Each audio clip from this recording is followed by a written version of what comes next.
샬롬, 해피투게더 영상 큐티에 오신 성도님들을 환영합니다.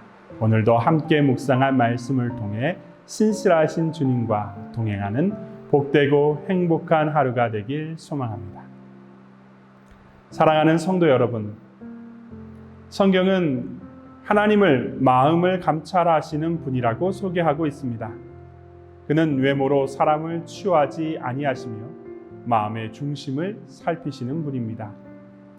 그리고 가난한 마음으로 주님을 의뢰하는 자에게 복이 있다고 교훈하고 있습니다.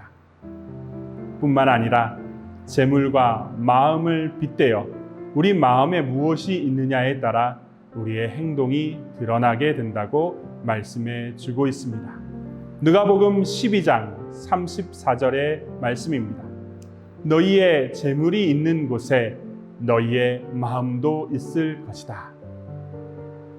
사랑하는 성도 여러분, 여러분의 마음의 중심에는 무엇이 있습니까? 우리는 우리의 마음의 왕자의 예수 그리스도를 영접하였습니다. 따라서 우리의 삶의 방향은 온전히 예수 그리스도를 따르는 성도의 삶이어야 합니다. 다 함께 오늘의 말씀을 읽어보도록 하겠습니다. 오늘의 말씀은 발람과 나귀의 신랑이 민수기 22장 21절에서 30절까지입니다. 발람은 아침에 일어나 자기 나귀의 안장을 얹고 모압 고관들을 따라서 길을 나섰다.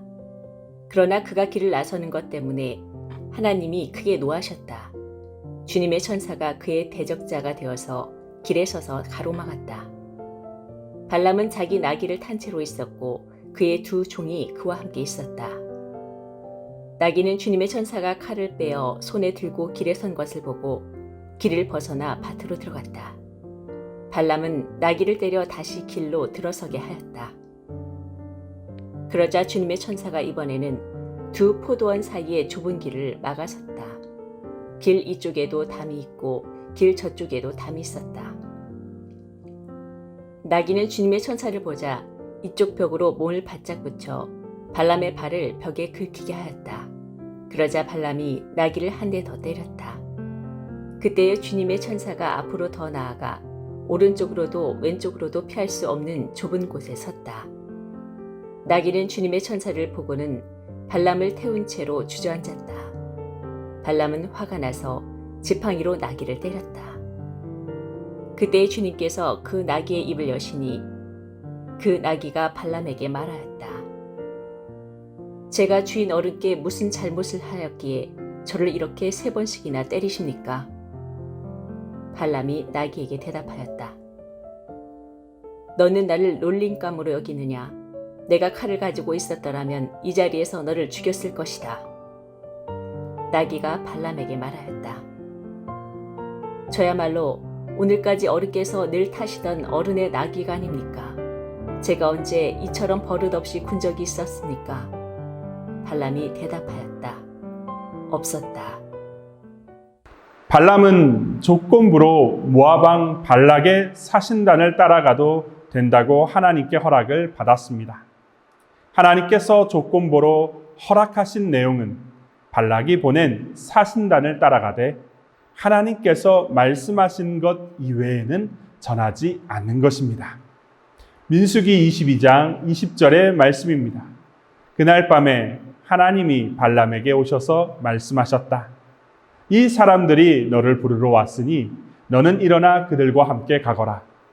그러나 내가 너에게 하는 말만 하도록 하여라. 이에 발람은 아침에 나귀를 타고 모압 고관들을 따라 나섰습니다. 그러나 아이러니하게 조건부로 허락하신 하나님께서 크게 노하셨습니다.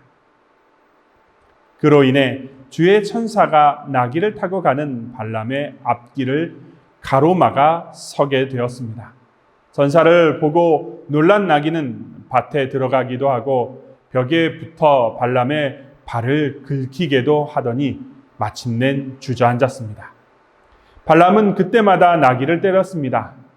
주님께서 나귀의 입을 여셨고 이에 나귀는 발람을 향해 항의하며 불평했습니다. 우리는 오늘 본문의 내용을 통해 한 가지 중요한 질문을 던지게 됩니다. 왜 하나님은 조건부로 사신단을 따라가도록 발람에게 허락하시고서는 사신단을 따라 길을 나선 발람에게 진노하셨는가입니다. 하나님은 분명 발람에게 모압의 사신단을 따라가되 하나님이 허락하신 내용만을 전달하는 조건으로 허락하셨습니다.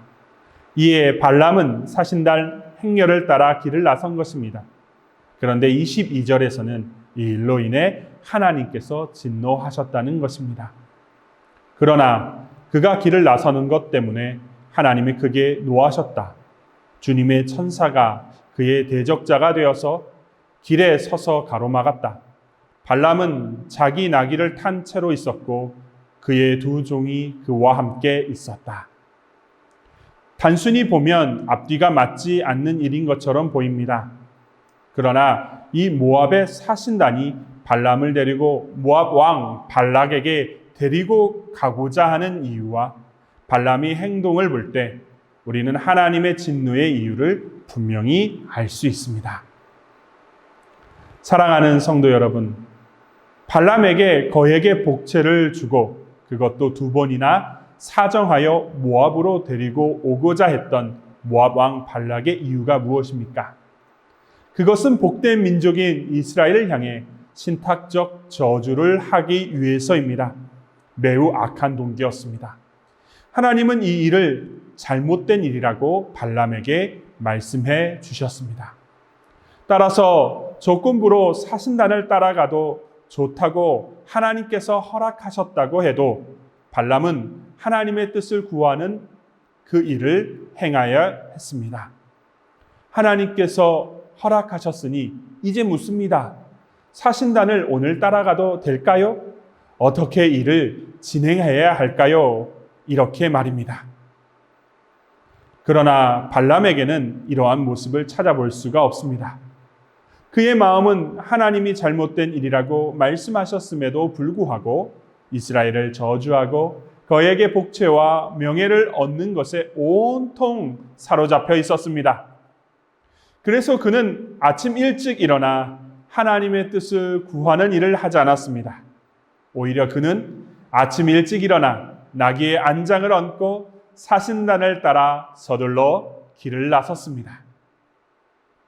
발람은 아침에 일어나 자기 나귀의 안장을 얹고 모압 고관들을 따라 길을 나섰다. 이미 그의 마음에는 거액의 복채와 명예 욕망이 자리 잡고 있었습니다. 이에 하나님은 진노하셨습니다. 보면 그의 마음에는 하나님의 뜻을 구하고 뜻만을 전해야 한다는 선한 동기만이 자리 잡고 있어야 하였는데 그의 동기는 오직 거액의 복채와 명예라는 악한 동기만 남아 있었기 때문입니다. 사랑하는 성도 여러분, 우리 역시 발람처럼 어리석은 동기로 신앙의 여정을 살아갈 수 있습니다. 겉모습은 발람처럼 하나님이 맡기신 사명과 사역에 순종하는 것처럼 보일 수 있으나 그 내용은 온통 자신의 욕심으로 가득 찰 수 있습니다. 그럼 어떻게 해야 할까요? 무슨 일이든 하나님의 말씀에 귀를 기울이는 영적 생활을 먼저 해야 합니다. 발람은 출발 전 하나님의 뜻을 묻지 않았습니다. 즉 하나님의 말씀만을 전하는 일을 하기 위해서 하나님의 말씀에 귀를 기울여야 했습니다. 하나님이 원하시는 삶을 살아내기 위해서는 하나님께서 나를 통해 이루고자 하신 삶의 내용들을 하나님께 묻고 그 뜻을 따라야 합니다. 사랑하는 성도 여러분, 오늘은 그런 날이 되었으면 좋겠습니다. 하나님의 뜻을 구하고 물으며 그분의 뜻을 내 삶 가운데 온전하게 이루기 위해 선하고 아름다운 마음을 지켜내는 복된 하루가 되었으면 좋겠습니다. 기도하시겠습니다. 마음을 감찰하시는 하나님, 오늘 하루도 하나님 앞에 우리의 마음을 지키며 살아갈 수 있도록 성령의 충만한 은혜를 더하여 주시옵소서.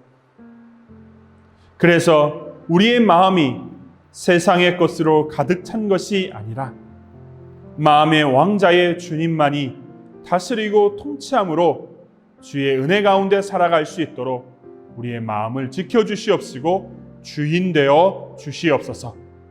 돌아보는 겸손함이 있게 하시고 말씀하시는 하나님 앞에 묻고 들으며 주의 뜻을 순종하려는 애씀과 노력이 있게 하여 주시옵소서.